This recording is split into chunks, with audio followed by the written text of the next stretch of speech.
Not long after Jason Chen proposed to me, I received a text message, a reservation confirmation from a wedding venue. But the names on the booking weren't mine or Jason's. I didn't lash out immediately. Instead, I followed the information in the message and went straight to the wedding planning company. A staff member handed me a wedding preparation booklet. "Miss Xu, how come you didn't come with Mr. Chen today?" she asked. My heart pounded violently in my chest, but I kept my composure and calmly removed my mask. "By Mr. Chen, do you mean Jason Chen?" I asked. "I'm sorry, but my last name isn't Xu." With a faint shred of hope, I carefully opened the wedding booklet. One glance and I couldn't breathe. On the very first page was a clearly printed photo of the bride and groom in their wedding attire, and the groom was my fiancé, Jason Chen. Just a month ago, Jason had successfully proposed to me. At that moment, the massive diamond ring was still sitting on the ring finger of my left hand. The staff member looked at me, a bit apologetically. "Ma'am, we truly didn't know. Mr. Chen and Miss Xu came to look at the venue half a month ago. Honestly, you and Miss Xu really do look a lot alike." I snapped the booklet shut and forced my eyes away from the wedding photo. The woman in Jason's arms must have been Miss Xu. I hated to admit it, but she really did look like me. Her eyes, her nose, even the faint dimple on her cheek were exactly the same. For a moment, I couldn't even tell who was in the photo. Seeing that I seemed a bit unsteady, the staff member quickly reached out to support me. "Are you really not Miss Xu?" Just then, the glass doors swung open with a creak. The couple from the wedding photo walked in, arms linked. The moment Jason saw me, a flicker of guilt crossed his face. His deep gaze slowly moved downward until it landed on the wedding booklet in my hand. "Haley, what are you doing here?" he asked. He quickly withdrew the arm that had been wrapped around Vivian's shoes and walked toward me, his steps a little too hurried to be natural. "Haley, don't get the wrong idea. Let me explain." I saw every trace of panic and unease in Jason's eyes. I took a few steps back to avoid the hand he reached out toward me. "Nice photo. Congratulations on your wedding," I said. I took a deep breath, barely managing to calm the storm inside me. Jason's brow furrowed slightly. His large hand stopped just inches from me. He didn't dare come any closer but still refused to give up. "Haley, how did you find this place?" he asked, like he'd sensed something was off. His sharp eyes locked onto mine. "Did you follow me?" The accusation chilled me to the bone. Just then, Vivian Xu stepped forward in her high heels, her lips curved in a smile. She gently twirled a strand of hair by her ear with her slender fingers, and suddenly, a diamond ring, identical to mine, flashed in my eyes. It was dazzling, yet felt like a wildfire searing into my vision. I instinctively turned my head away, afraid to look. So even the proposal, Jason had bought 2 identical rings? Vivian took another step toward me, lifting her hand to show off the ring. The scent of her unique perfume reached my nose, a smell I'd noticed on Jason lately, but couldn't quite place until now. This was it. The realization stabbed through my heart like an ice pick, leaving a freezing gust of wind rushing through me. Vivian's voice was soft, her smile filled with the kind of happiness that only comes from feeling secure in love. "You must be Haley, right? Hello, I'm Vivian Xu, Jason's good friend." I didn't reach out to shake her hand. I just stood there, staring at the ring on her finger. After a few seconds of awkward silence, Vivian withdrew her hand, her expression visibly darkening. It was Jason who finally broke the silence. He grabbed my wrist and pulled me behind him protectively. "We're holding the wedding next month," he said. "As his close friend and confidant, she's just helping out." Jason opened his mouth to say more, but his eyes dropped to the booklet in my hand, which had just flipped back open to the page with the wedding photo. His grip on my wrist tightened, like he wanted to crush the bones in my hand. Jason frantically snatched the booklet from my hands and tossed it carelessly onto the table. "Vivian's fiancé is currently overseas and can't make it back for now. He and I are about the same build, so I came to try on the tuxedo in his place." As for the photo, I cut him off, my voice trembling slightly. "Jason, am I just a stand-in?" Those few words drained every ounce of strength from me. I no longer looked at Jason. Instead, I turned toward Vivian Xu and her face that mirrored mine. Jason and I met through work, and looking at the timeline, he did know Vivian earlier than he met me. So am I really just a replacement? Jason's thin lips tightened and the sharpness in his eyes dulled. His Adam's apple bobbed as he struggled to speak. Haley, my relationship with Vivian isn't what you think. My eyes burned, tears threatening to blur my vision. I pointed directly at Vivian, my voice raised. Then tell me, what is this about? Jason rubbed the bridge of his nose in frustration, feigning confusion. What do you mean? I don't understand what you're saying. I stared at him, speaking each word with deliberate clarity. Why do we look so alike? Why did I get the wedding venue reservation text? Why did you two take wedding photos together? Every single question burned inside me. I needed answers. I've never feared the end of a relationship, nor the departure of someone who no longer loves me. What I've always feared is betrayal. Jason didn't respond. Instead, he turned toward Vivian. Vivian, could you help me explain this to Haley, please? His voice was gentle, almost pleading, like a feather brushing against my chest, light but unbearably painful. Vivian stepped forward and wrapped her arm around Jason's. Jason, people keep saying your fiancé looks just like me. Now that I see her in person, it's true. Be honest, do you still have feelings for me? From the moment I saw her, Vivian had worn a faint smile, but there was never any warmth behind it. Her clear, pretty eyes remained cold and distant, making her hard to read. When she said those ambiguous words, Jason's brow twitched. He leaned in slightly toward her and whispered, Vivian, we both have fiancés now. Don't say things like that. As he spoke, he glanced at me and added, I don't want Haley to misunderstand our relationship. Vivian's previously sweet expression darkened instantly. She yanked her arm away from him in frustration and pouted. Jason, weren't you the one who said you wanted to take a wedding photo with me? To fulfill your childhood dream? Tears welled in Vivian's eyes, and she looked heartbreakingly pitiful. Jason instinctively raised his hand to wipe the tears from her cheek, but halfway there he froze, suddenly remembering I was still standing right there. When he turned to look at me, his eyes wavered slightly. Haley, everyone has regrets from their youth. I hope you can understand. Vivian and I are really just friends now. Once her wedding is over, we'll have ours right away. I took a step back in disgust, putting distance between myself and the two of them. Jason, you make me sick. If you regret not being with her, why didn't you just propose to her? Why drag me into this mess and humiliate me like this?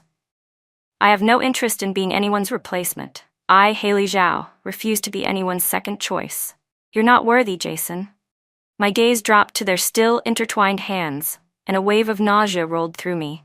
At that moment, I had only one thought: to get out of there as fast as possible. Jason followed my gaze and, as if burned, immediately let go of Vivian. He took a long stride toward me, trying to pull me into his arms. For the first time, Jason Chen, who had always been composed and self-assured, looked truly panicked. Haley, it's not what you think. I really do love you.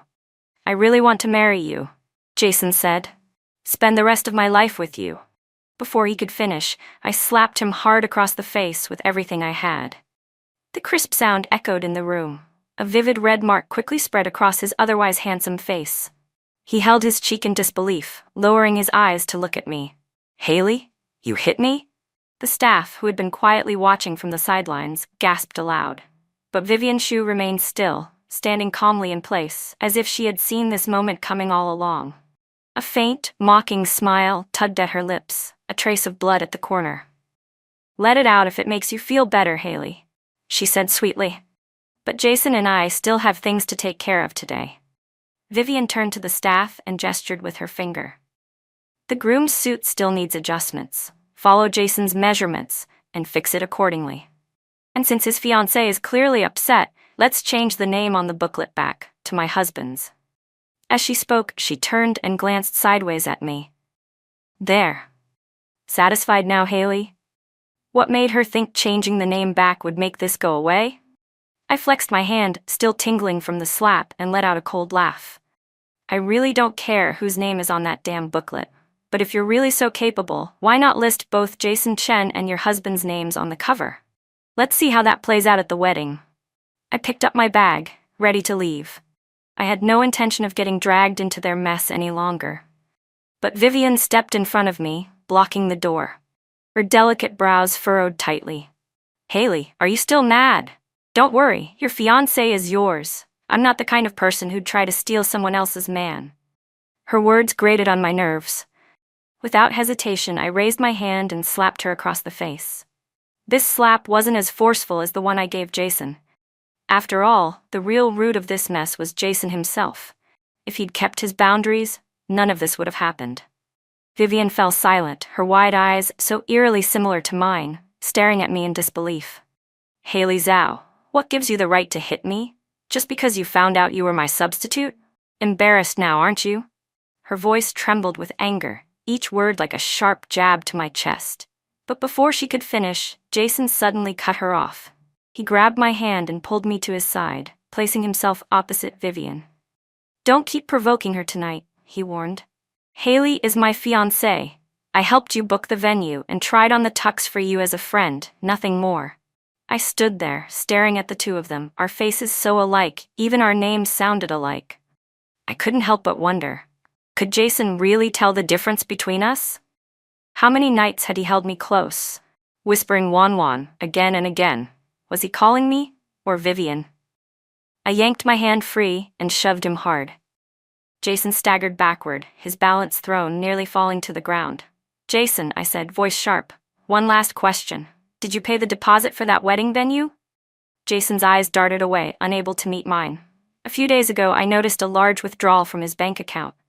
When I asked about it, he brushed it off with some vague excuse. Now it was all coming together. That money, it went to this. After a long pause, Jason finally composed himself and looked up at me. Haley, I only paid it temporarily. Vivian will reimburse me later. Don't worry, it won't affect our wedding. I raised my hand, signaling him to stop. Don't say another word. From this moment on, we're done. The engagement is off. And with that, I turned and walked away without looking back. Jason started to follow me, wanting to explain, but Vivian caught him by the arm. Jason, you still have to go over the wedding walkthrough with me today. I only get one wedding. You don't want anything to go wrong, do you? Let Haley cool off on her own. She'll come around eventually. I didn't turn back. I pushed the door open and walked out. Behind me, their voices grew fainter and fainter, until their voices completely faded beyond my hearing. Jason never once came after me. But this time I no longer expected him to. That night, Jason didn't come home. He called to say there were still some details of the wedding that needed to be worked out. Maybe out of guilt, he added sheepishly. I ordered you some takeout. Eat something and get some rest. I'll be back a bit later. How thoughtful of him, spending the evening with his so-called soulmate and then coming home to the stand-in. Jason really was keeping busy. If this were our wedding, would he be putting in the same effort? There was silence on the other end of the line. After a long pause, Jason sighed and said, Haley, this situation, it's different. My eyes drifted to the pile of luggage by the door. Messy, but neatly packed. It was everything from our 3 years of living together, every trace of our shared life crammed into those bags. I should have stopped expecting anything from him a long time ago. I shouldn't have even answered his call. But I couldn't accept it, not after I had poured 3 years of my heart into this relationship, only to find out I had merely been a substitute for someone else. I had never felt this defeated, and I had never hated Jason Chen so much. I tried to steady my breathing, to keep my voice sounding normal. Jason, I've packed your things. Once you're done with whatever you're doing, come pick up your crap. I don't want it polluting my space. Jason clearly picked up on the shift in my tone. His voice suddenly turned panicked, and through the phone I could even hear the loud bang of a door slamming. A minute later, he came back on the line, breathless. Haley, I really am just helping a friend with her wedding. It's not what you think. I let out a bitter laugh and pulled the phone away from my ear. You could have just said it was Vivian. Calling her your friend, that word is too good for what you two are. Does Vivian feel no shame? She's about to marry someone else, and don't you feel even a shred of guilt toward me? You two should have just been tied together years ago. That way, you wouldn't have the chance to drag anyone else down with you. I don't know which of my words finally hit a nerve, but after a few seconds of silence, Jason suddenly roared through the phone, his voice raw with fury. I won't let you talk about Vivian like that. I've already chosen to let go of the past. I proposed to you, didn't I? Why do you have to keep pushing? Why humiliate me like this? Listening to him defend Vivian so fiercely, I knew I should have been angry, but I wasn't. My heart felt empty, flat, like still water that no longer rippled. After loving him for 3 years, I realized at that moment, I didn't love him anymore. I said nothing. I just hung up the phone. Then I packed the rest of my things and moved out as quickly as I could. Jason and I had lived in that apartment for 3 years. Every corner of that place was steeped in memories of our love. But now, seeing it clearly, I realized it had all been an illusion, a carefully constructed lie. I was full of resentment, full of hate. But before I could even begin to think about revenge, Vivian Chu reached out first. "Haley," the message said, "you gave up pretty quickly." It came from an unfamiliar number, but I knew it was Vivian the moment I read it. I didn't reply. I turned off my phone and went back to preparing my visa documents, but just a few minutes later, another message popped up. "To tell you the truth," she wrote, "I never loved Jason, not from the start. But I got used to having him around, always doting on me, indulging me. Who wouldn't want a loyal dog at their side?" Pathetic. So in Vivian Chu's mind, Jason Chen was nothing but a dog, and yet he kept giving and giving, treating her like some untouchable goddess. I set down the documents and calmly typed back, "Then you're very generous to take wedding photos with your dog." What's that phrase again? Oh right. You really are a perfect match for each other.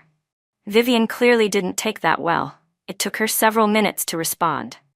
"Haley Zhao," she finally wrote, "at this point, what are you still trying to fight for? Even if Jason ends up marrying you," Vivian wrote, "as long as I lift a finger, he'll come crawling back to me like a little lapdog. Don't you believe it?" I ignored her provocation and shot back with a cold question. "Does your fiancé know about you and Jason Chen?" That one line silenced her. I could tell from the pause that her husband-to-be, still overseas, had no idea about her entanglement with Jason. Which meant someone needed to let him know. It said that through the 6 degrees of separation, you can find anyone in the world. Maybe luck was on my side, because through just 3 connections I was able to get in touch with Vivian's fiancé. The man didn't believe me at first. His tone was cold and dismissive. "I trust Vivian," he said. "I won't let anyone slander her." Sensing his resistance, I calmly sent him a photo of myself. "Don't I look a lot like Vivian?" I asked. I became her stand-in. "And what about you? Could you be Jason Chen's?" I had never met Vivian's fiancé in person, but through bits and pieces of our conversation, I realized he wasn't someone ordinary. After a long pause, he finally replied with a short message. "You're Haley Zhao." A wave of confusion washed over me. Why did he know who I was? When I didn't respond, he quickly followed up, "I'm flying back now." The final sentence carried a weight I couldn't quite decipher. A vague sense of unease crept into my heart, but I couldn't put my finger on why. Perhaps once he returned, everything would come to light. For days, Jason tried and failed to reach me. I began to sense his panic. Through my security camera feed, I saw him slumped at my doorstep, disheveled and defeated. His usually neat hair was a mess, and he was still wearing the custom tuxedo meant for Vivian's wedding. So even his attempts to win me back only happened after he had taken care of Vivian first. I had always been his second choice, his fallback. In the footage, Jason knocked weakly on the door, his voice tired and hoarse. "Haley, I just want to see you, just once. Please open the door. I really miss you." Before leaving, I had changed the passcode. Unless he broke down the door, Jason had no way of getting in. This 3,000 square foot apartment was a gift from him during our honeymoon phase. Back then, to prove his loyalty, he'd even signed a legal agreement to give it to me. I'm not someone who sees money as meaningless, nor do I feel obligated to return this place. It was compensation, what Jason owed me. Over the past few days, Jason practically blew up my old phone with calls. To avoid the disturbance, I got a new phone and a new number. I didn't block him, I just left the old phone and SIM card sitting in a drawer, untouched. My resentment toward Jason wouldn't let me forgive him so easily. I wanted to punish him. Let him hear the endless rings, waiting for an answer that would never come.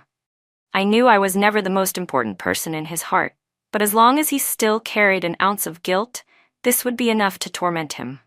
As I stared at the live security feed, a new message popped up. It was from Vivian Shu's fiancé. My flight just landed. Let's meet. I agreed to meet with Nate Gu at a coffee shop. The real Nate Gu looked quite different from the man I had imagined from our texts. When he appeared at the cafe entrance, his forehead was dotted with sweat. He was wearing a black trench coat, and as he walked quickly toward me, a clean, pleasant breeze seemed to follow him. There was a glimmer in his eyes, his lips trembling slightly as he said, "Haley Zhao. It's been a long time. Have you been well?" He seemed like he wanted to say more, but stopped himself and swallowed his words. I eyed him warily. "You know me?" Nate's Adam's apple bobbed up and down nervously. "You don't remember me? I was the guy standing behind you in our high school graduation photo." He looked at my expressionless face, his gaze dimming as he realized I had no recollection of him. My indifference seemed to hurt him deeply. But the truth was, I genuinely didn't remember something from that long ago. There was, however, one thing I was absolutely sure of. Maybe Vivian Su and I were each other's stand-ins. That thought suddenly made everything feel oddly amusing.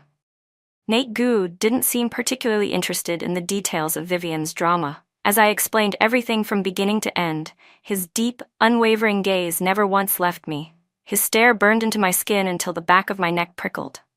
I slid his coffee toward him and asked, "Mr. Gu, are you even listening to me?" Nate didn't respond at all. I raised my voice slightly.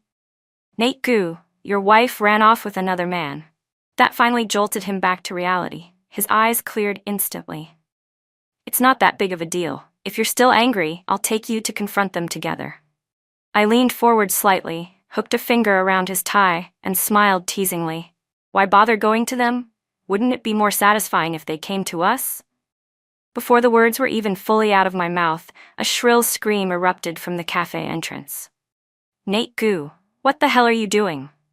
Both Nate and I turned our heads in sync. Standing at the entrance, pale as a sheet, was Vivian Shu. My eyes went straight past her to the man behind her.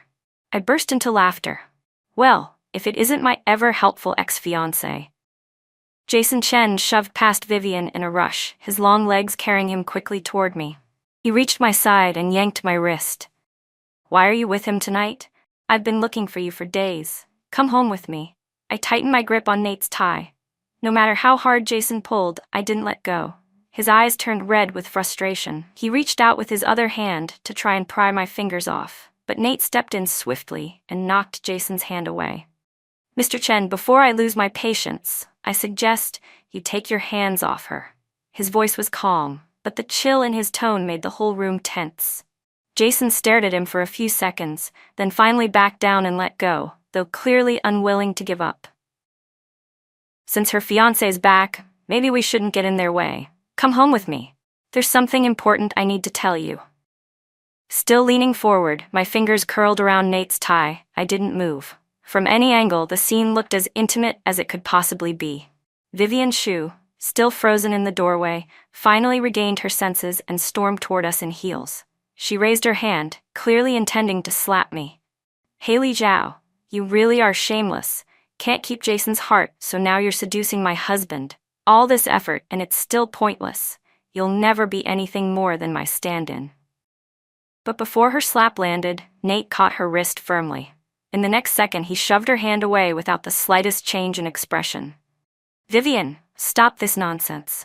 Vivian stumbled back from the force, barely steadying herself by grabbing the edge of the table. She turned to glare at me, her eyes bloodshot. "Haley Zhao, no one in this world truly loves you. You'll always just be my substitute, always beneath my feet." There was a sharp edge of desperation in her voice. It was as if she could only feel victorious by attacking that one point, trying to convince herself she'd won. But before all of this, she and I had never even met. So why did she hate me this much? The entire cafe fell silent. Nate and I were sitting so close that I thought I could hear his heartbeat. 1 beat, 2 beats, 3. The kind of rhythm no man can hide when his feelings are beginning to stir. "Haley Zhao is not a substitute." His simple sentence cut through the suffocating stillness like a blade. I had expected those words, but the others clearly hadn't. Both Jason and Vivian looked stunned. Vivian was the first to react. She lunged forward and grabbed Nate's sleeve. Nate Gu, what's that supposed to mean? Nate calmly removed her hand, then reached out and gently clasped mine. The reason I stayed with you was because you look a lot like Haley, Nate said quietly. Especially those eyes. His gaze locked with mine, steady and intense, then a faint smile curved at the corners of his mouth. But now, I don't need to look through your eyes to miss her anymore. Nate's words were cruel in the same way Jason's had been before. Each one struck like a dagger. Large tears welled up in Vivian's eyes nearly identical to mine, and spilled down her cheeks. Her body swayed slightly, and she staggered back several steps. Impossible. How could you possibly know Haley Zhao? Nate stood and gently took my hand, his gaze icy as it swept over Vivian and Jason. I've known Haley for over 10 years. Jason shook his head, clearly not buying it. Vivian said you've been living abroad all these years. How could you know Haley? As he spoke, his expression twisted into something dark and vicious. You're just saying this to get back at Vivian, aren't you? She's never crossed a line. She's never done anything to betray you. How can you be so cruel to her? Every word Jason said was in defense of Vivian. Only after that tirade did he suddenly seem to remember I was there. He reached over and pulled me away from Nate's side, into his own arms. You don't have to play along with him tonight, he said lowly. You and Vivian are completely different in my heart. No one can replace you. Jason didn't dare meet Vivian's accusing stare as he spoke. His grip on my shoulder tightened painfully, like he was trying to stake a claim. Haley, you're my fiancée. You shouldn't be involved with Nate Gu. Before he could finish, I bit down hard on his hand. He gasped in pain and reflexively let go. I broke free from his grasp, stepped back and without hesitation slapped him hard across the face. Jason Chen, I said sharply, what gives you the confidence to think I'm still your fiancé? And for the record, there's no act between Nate and me. Jason held his cheek, a flicker of something like sorrow passing through his eyes, but I didn't care. I walked back to Nate and linked my arm through his. Since we're all just substitutes, why not switch things up? Let's give each other what we really deserve. Then, without flinching, I took off the enormous diamond ring on my finger. One last question, Jason Chen. He slowly came back to his senses, lifting his eyes to look at me. Tears shimmered in them. Haley, what do you want to ask? I raised the ring in front of him, my voice catching a little. Why are my engagement ring and Vivian's exactly the same? Jason froze. Instinctively, he looked at Vivian's left hand, but Nate was the first to speak, cool and detached. I didn't buy that ring. I just wired $5 million. He picked the design himself. I gave a small, bitter smile and turned back to Jason. So you picked out the style with Vivian and bought me the same ring as an afterthought, didn't you? All these years, Jason's love for me had been an afterthought. And now, even the ring he proposed with, also an afterthought.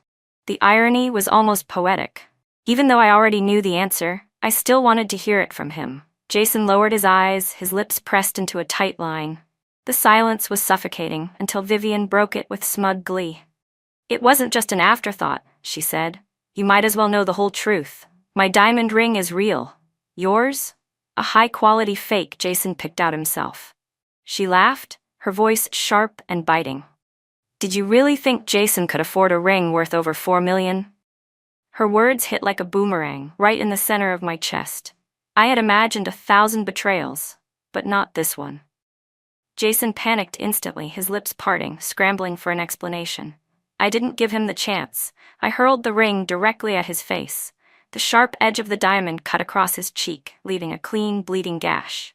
Jason Chen, I said through clenched teeth, you honestly disgust me. I looped my arm through Nate Gu's and took a step, ready to leave. But after only a few steps, Nate suddenly stopped. He gently pulled his arm away from mine and walked toward Vivian Shu, who was crying so hard her face was streaked with tears. With a calm, open hand, he extended it in front of her. Our engagement is off. Miss Shu, please return the ring. Tears streamed down Vivian's face as she clutched at his sleeve. The once proud and arrogant woman now collapsed in a half kneel at his feet. Nate, I don't care if I'm just a substitute. I really love you. As long as I can marry you, I'll do anything you ask. Hearing her beg so pitifully made me laugh out loud. Just days ago, she had mocked me for being a stand-in, and now she was in the exact same place, maybe even worse. At least I had some dignity left. Nate remained unmoved. He pulled the engagement ring off his own finger with the same chill as winter steel. Since the wedding booklet already has Jason Chen's name on it, there's no need to change it back. I'll just offer my congratulations now, wishing you both a long and happy marriage. With that, the engagement between Nate Gu and Vivian Xu was officially over. I thought Jason would be happy. After all, now he had a clear path to chase after his so-called soulmate. But to my surprise, he wasn't. For the past few days, I'd been staying in a luxury hotel suite. Somehow, Jason found out where I was. That night, he knelt outside my door, refusing to leave. He didn't knock. He just stayed there, silently kneeling. It wasn't until early morning, when I opened the door to leave, that I saw him there, hunched over, looking disoriented after a night without sleep. The sound of the door made Jason open his half-closed eyes in an instant. He crawled toward me, pulled a ring box from his suit pocket, and looked up at me with bloodshot eyes. "Haley," he said hoarsely, "I bought a new ring. Let's start over. Will you marry me?" I didn't answer. Instead, my eyes instinctively flicked toward the room behind me. Jason followed my gaze, and the moment he saw what was inside, all color drained from his face. Inside, Nate Gu was standing in front of the full-length mirror, slowly adjusting his tie. He turned slightly and looked Jason straight in the eye. "You're up early," he said coolly. "Already here to play the dog again, Mr. Ex-fiancé?" Jason's face flushed with humiliation, his fists clenched tightly at his sides. "What's that supposed to mean?" I stepped in, pulling up the chat history between Vivian and me on my phone. I held it out for him to see. "Take a look. Your beloved White Moonlight said it herself. You're just a loyal dog who follows her around." Jason stared at the screen in disbelief. A single tear slipped from the corner of his eye. Whether it was rage or regret, I couldn't tell. He stumbled to his feet, turned around without saying a word, and walked away. I didn't stop him. I didn't care what happened to him anymore. Even if he killed Vivian today, it wouldn't be any of my business. Nate stepped out of the room, his tall frame leaning against the doorframe.